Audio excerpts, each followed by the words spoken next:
నంద్యాల జిల్లా డోన్లో gas cylinder ధరల పెంపుపై CPM నేతలు వినూత్నంగా ఆందోళన చేపట్టారు. పట్టణంలోని బేతంచెర్ల సర్కిల్ వద్ద సిపిఎం నాయకులు నిరసన తెలిపారు.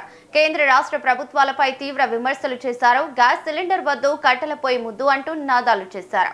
పెరుగుతున్న ధరలతో సాధారణ ప్రజలు ఇబ్బందులు పడుతున్నారని ఆవేదన వ్యక్తం చేశారు. తక్షణమే గ్యాస్ సిలిండర్ ధరలు తగ్గించాలని డిమాండ్ చేస్తున్నారు. నరేంద్ర మోడీ ప్రభుత్వం ఈరోజు ప్రజలపై గుదబండ మోపే విధంగా కమర్షియల్ సిలిండర్ ధరను 993 రూపాయలు, అదేవిధంగా గృహిణులు వాడేటువంటి గ్యాస్ ధరను 67 రూపాయలు పెంచుతూ ఈరోజు పేద ప్రజలపై మోయలేని భారాలు మోపుతూ ఉంది.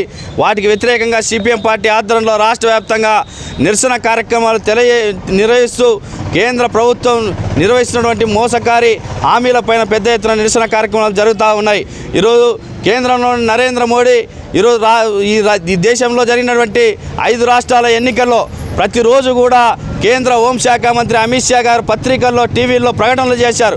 ఏ విధమైనటువంటి ఎటువంటి గ్యాస్ ధరలు కానీ, పెట్రోల్ డీజిల్ ధరలు కానీ మా కేంద్ర ప్రభుత్వం పెంచడం లేదనేది కూడా